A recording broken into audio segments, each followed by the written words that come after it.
সুকুমার রায়ের গল্প ঠুকে মারি আর মুখে মারি আপনাদের কাছে পরিবেশন করছি। মুখে মারি পালোয়ানের বেজায় নাম, তার মতো পালোয়ান নাকি আর নেই। ঠুকে মারি সত্যিকারের মস্ত পালোয়ান। মুখে মারির নাম শুনে সে হিংসায় আর বাঁচে না। শেষে একদিন ঠুকে মারি আর থাকতে না পেরে কম্বলে 90 মণ আটা বেঁধে নিয়ে সেই কম্বল কাঁধে ফেলে মুখে মারির বাড়ির দিকে রওনা হলো। পথে এক জায়গায় বড্ড পিপাসা আর খিদে পাওয়ায় ঠুকে মারি কম্বলটা কাঁধ থেকে নামিয়ে একটা ডোবার ধারে বিশ্রাম করতে বসলো। তারপর চোঁ চোঁ করে এক বিষম লম্বা চুমুক দিয়ে ডোবার অর্ধেক জল খেয়ে বাকি অর্ধেকটায় সেই আটা মেখে নিয়ে সেটাও সে খেয়ে ফেলল। শেষে মাটিতে শুয়ে নাক ডাকিয়ে ঘুম দিল। সেই ডোবাতে একটা হাতিরও জল খেতে আসতো। সেদিনও সে জল খেতে এলো। ডোবা খালি দেখে তার ভারী রাগ হলো। পাশেই একটা মানুষ শুয়ে আছে দেখে সে তার মাথায় দিল গোদা পায়ের এক লাথি। ঠুকে মারি বলল, ওরে মাথা টিপেই যদি দিবি একটু ভালো করে দে না বাপু। হাতির তখন আরও বেশি রাগ হলো। সে সুঁড়ে করে ঠুকে মারিকে তুলে আছাড় মারতে চেয়েছিল, কিন্তু তার আগেই ঠুকে মারি তড়াক করে লাফিয়ে উঠে হাতি মশাইকে থলের মধ্যে পুরে রওনা হলো। খানিক দূর গিয়ে সে মুখে মারির বাড়িতে এসে হাজির হলো আর বাইরে থেকে চেঁচাতে লাগলো, কই হে মুখে মারি, ভারী নাকি পালোয়ান তুমি? সাহস তাকে তো লড়ো না এসে। শুনে মুখে মারি তাড়াতাড়ি বাড়ির পিছনে এক জঙ্গলের মধ্যে ঢুকে পড়ল।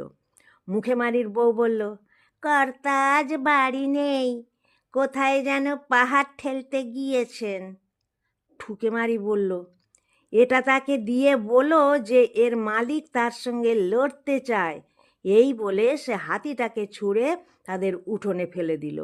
ব্যাপার দেখে বাড়ির লোকের চক্ষু স্থির, কিন্তু মুখে মারি শেয়ানা খোকা হেঁড়ে গলায় চেঁচিয়ে বলল, ও মা গো, দুষ্টু লোকটা আমার দিকে একটা ইঁদুর ফেলেছে, কি করি বলো তো?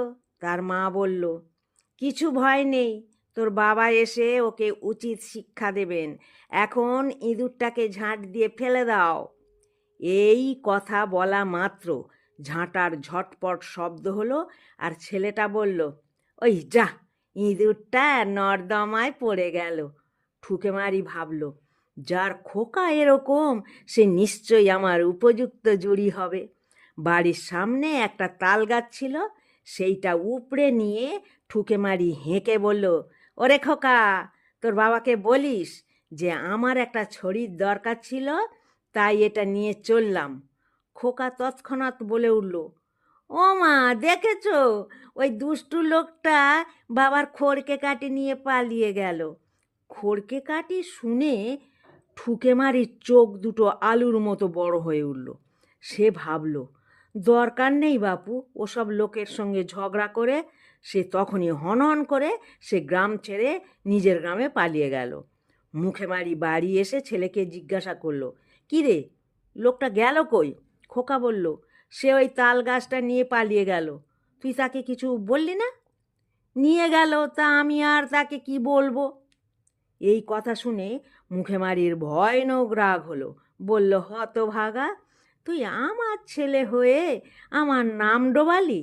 দরকার হলে দুটো কথা বলতে পারিস নে, যা, আজ তোকে গঙ্গায় ফেলে দিয়ে আসবো। এই বলে সে অপদার্থ ছেলেকে গঙ্গায় ফেলে দিতে চলল। কিন্তু গঙ্গা তো গ্রামের কাছে নয়, সে অনেক দূর।